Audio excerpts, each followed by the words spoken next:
Dans cette vidéo, nous parlons des relations entre Attila et Aesius. Les témoignages en latin et en grec sur Attila de ses contemporains ont été étudiés par Édouard Gibbon, grand érudit et auteur de la célèbre histoire de la décadence et de la chute de l'Empire romain. Catherine Guérif, préfacière des extraits sur Attila, note que Gibbon connaît toutes les sources écrites disponibles en son temps. Au besoin les retraduit du latin ou du grec en soulignant les erreurs de ses prédécesseurs. Gibbon qualifie les relations entre Attila et Aesius comme les relations fraternelles. Durant son séjour dans leur camp, comme otage ou comme exilé, il vécut familièrement avec Attila, neveu de son bienfaiteur. Et ses célèbres adversaires semblent avoir été liés d'une intimité et d'une sorte de fraternité d'armes qu'ils confirmèrent dans la suite par des présences mutuelles et par de fréquentes ambassades. Carpilio, fils d'Aesius, fut élevé dans le camp d'Attila. Le patrice cherchait par des protestations d'attachement et de reconnaissance. Aesius a été envoyé à 15 ans auprès du roi Eumbras, oncle d'Attila, en tâche d'honneur. Mes œuvres littéraires sur Attila sont consacrées à l'analyse des grands mystères historiques. Relation entre Attila et Aesius, énigme des chants catalaniques, mystère de la rencontre d'Attila et du pape Léon en Italie. La forme des œuvres littéraires permet pas seulement d'effectuer l'analyse logique des événements historiques, mais aussi de créer des portraits psychologiques des participants à ces événements et de comprendre mieux les motivations profondes de leurs actions. Il y a beaucoup d'œuvres littéraires sur Attila et Gengis Khan écrites par les auteurs européens, américains et russes. L'un de leurs principaux défauts est l'ignorance flagrante de la religion de ces grands personnages historiques. Mes œuvres sont constituées le plus véridique possible des coutumes et de la mentalité d'eux quand je suis d'origine sibérienne. Mes grands-parents menaient à peu près la même vie que les d'Attila. Beaucoup d'Yakoutes des rives de l'Ena continuent actuellement à pratiquer ce genre de vie.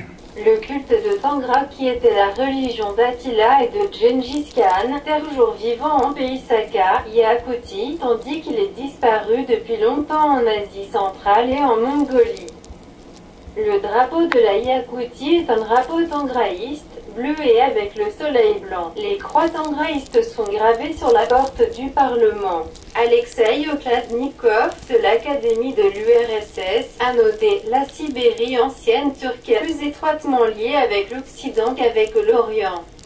Cette culture est plus riche qu'on ne pourrait l'imaginer. Sur les rives de Baïkal, d'Angara et de Lena se croisaient les influences culturelles d'Orient et d'Occident. Il existait des foyers culturels puissants. On ne peut pas bien comprendre l'histoire de l'Eurasie sans les connaître. Il dit que la route des Huns vers le Danube a commencé à partir de leur forteresse de la région de Baïkal. Mon drame historique Attila et Aesius commence par une scène décisive pour la carrière politique d'Aesius.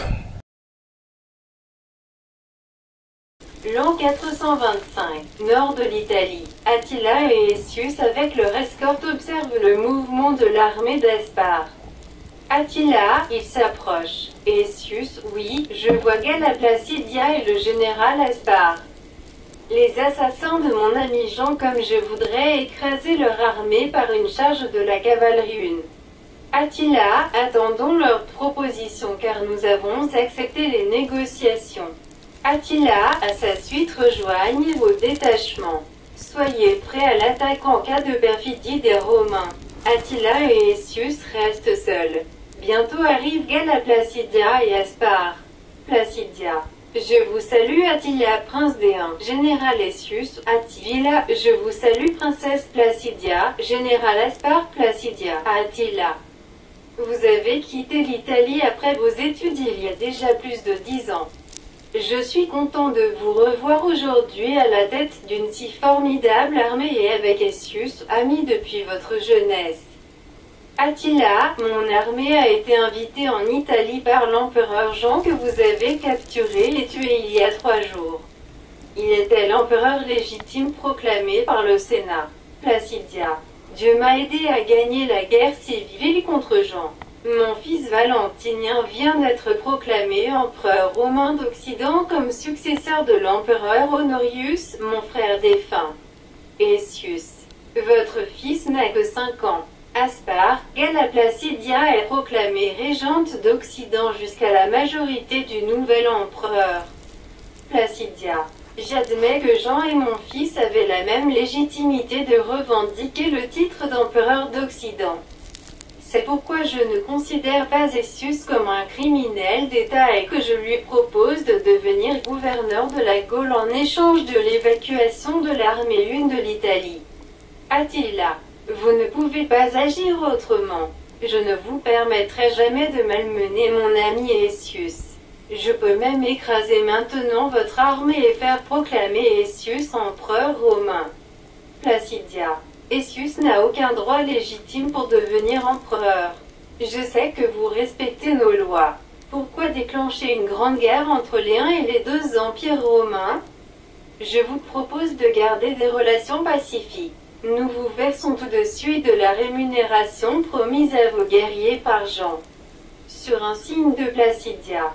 Les guerriers apportent et posent devant Attila un grand coffre rempli d'or et de pierres précieuses. Attila. Je suis d'accord de maintenir les relations pacifiques si Essius accepte votre proposition.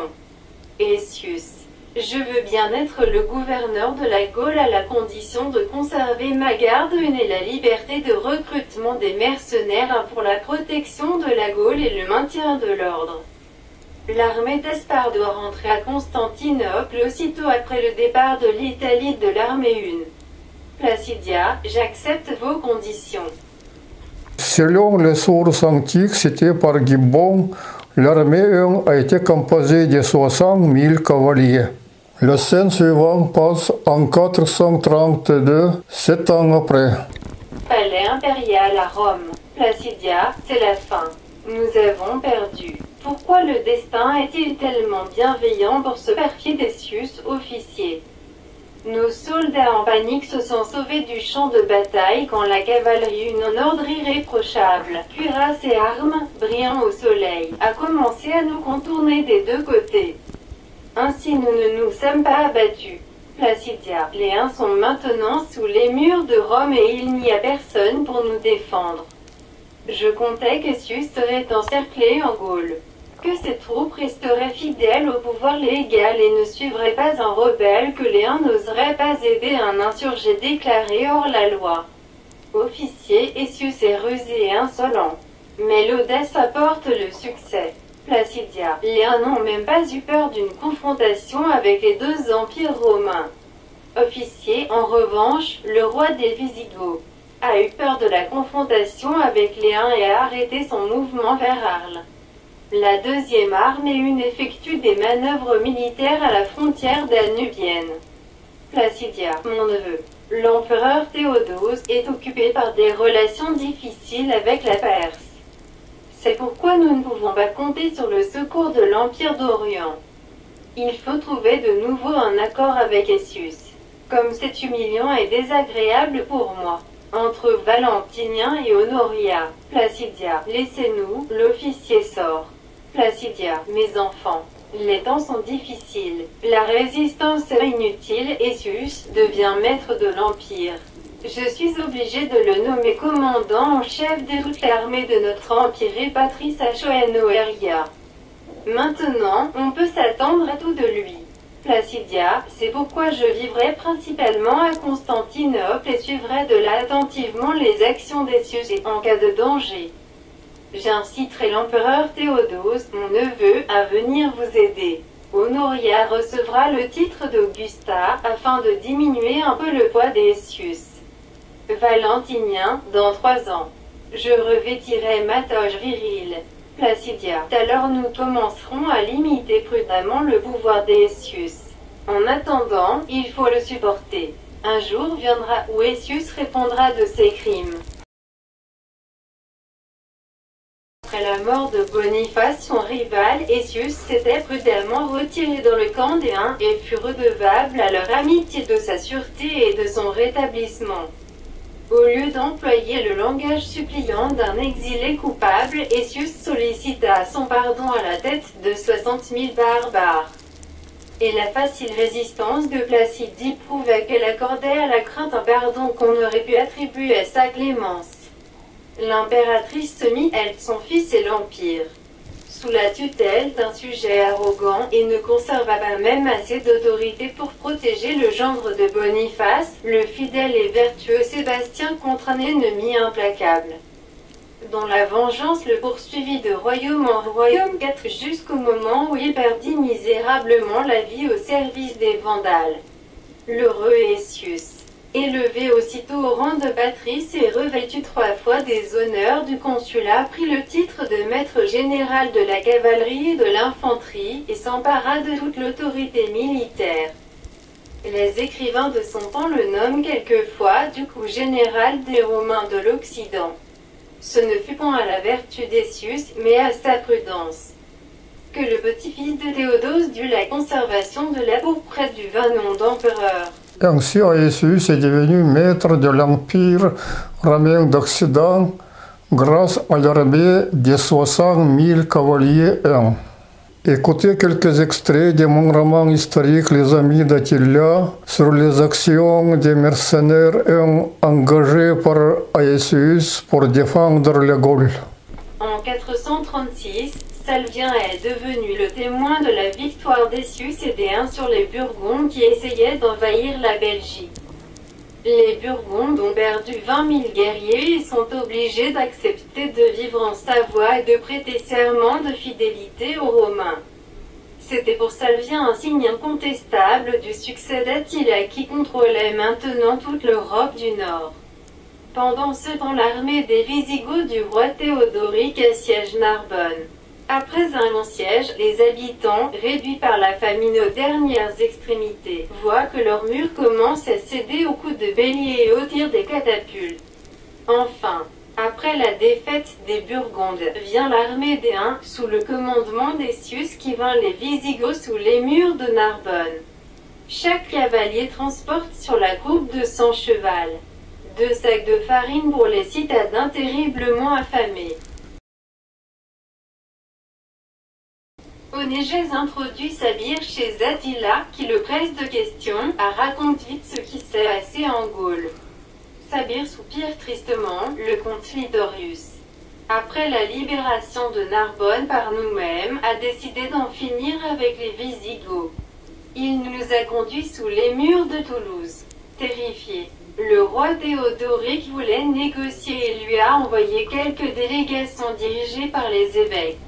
Mais Lidorius, qui est un païen, n'a pas écouté leurs mots. Il a rejeté toutes les propositions et sans préparatifs suffisants à commencer le siège de la capitale des Wisigoths. Attila l'interrompt. Pas un tel moment important comme le siège de la capitale du royaume vassal insurgé, Aetius n'est pas venu? Non, l'officier Salvien qui était ici avec au reste m'a expliqué qu'Aetius était occupé à Ravenne par des intrigues. Quelles intrigues? D'après Salvien, Valentinien, après son mariage avec la fille de Théodore, commence à se sentir le vrai empereur et n'écoute plus toujours son patrice et commandant de l'armée. Les adversaires d'Aetius relèvent la tête par exemple. Le préfet du prétoire Albin que le jeune empereur a nommé patrice. On voit que ce Salvien est bien informé. Il est officier de liaison de Valentinien à l'état-major d'Aetius. Il me semble qu'il s'intéresse particulièrement à vos relations avec Aetius et les mercenaires. C'est certainement un homme de Valentinien. Que dit-il encore d'Aetius? Qu'il est très perfide et que pour éliminer le comte Boniface, il menait un double jeu, ce qui est même frappe égale à Placidia. Il a préparé une lance plus longue que celle dont les Romains ont coutume de se servir et a provoqué ensuite Boniface en duel, furieux de la révélation de sa trahison. Nous savons tout cela sauf cette longue lance. Attila est choqué. Il ferme ses yeux et pense aux années d'amitié avec Aetius. C'est très pénible pour lui d'apprendre que derrière une apparence si noble et courageuse se cache une âme capable de perfidie. Avant, il ne voulait pas le croire. Mais ce Salvien doit être bien informé. Non, Essius ne sera pas son co-dirigeant du futur empire romano-eunique. Après un moment de silence, Attila continue son interrogatoire. Revenons à Lidorius. Comment expliquer son insouciance? Il s'en tient aux anciennes coutumes païennes. Les augures qui l'accompagnaient, en observant le vol des oiseaux et l'appétit des boules sacrées, lui ont annoncé qu'il aurait une victoire rapide et le triomphe après la prise de Toulouse. Comment les Gauls l'ont fait prisonnier? Ils ont fait une sortie, l'ont entouré avec une partie des troupes. Nos tentatives de se frayer un chemin chez lui n'ont pas été couronnées de succès. Il était emmené sous la protection de l'armée goth, protégé par un mur de boucliers et hérissé de lances. Après cela nous avons levé le siège. Vous avez eu raison. Votre armée n'était pas assez nombreuse pour un tel siège. Onégèse remarque, Essius est apparu en Gaule seulement après cet échec puis a commencé les opérations contre Théodoric. Mais, en fait, ils ne se sont pas battus. Non, devant les deux armées, Essius et Théodoric ont conclu l'armistice. Sabine ajoute maintenant Avitus, le préfet du prétoire de la Gaule, ancien officier d'Essius. Négocie de nouvelles conditions de l'autonomie pour le royaume des Visigoths. Attila conclut la conversation. Je ne permettrai pas à Essius de risquer la vie de mes guerriers dans des aventures irresponsables. Nous ne lui laisserons que le nombre de mercenaires nécessaires à la préservation de sa situation et nous lui demanderons d'augmenter leur solde. Dans le dernier extrait, Attila parle du projet de l'Empire romain unique dirigé par lui et Aetius. J'analyse sérieusement ce projet dans les vidéos Attila et Unité européenne. L'amitié entre Attila et Aetius a duré plus de 40 ans.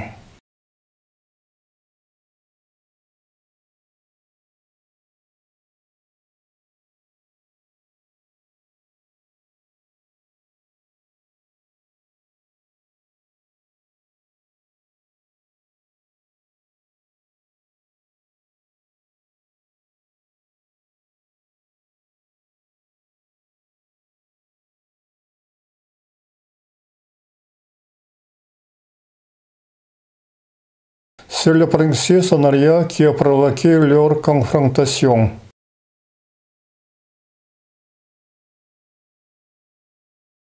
Nous parlerons de cette histoire dans 2 vidéos suivantes.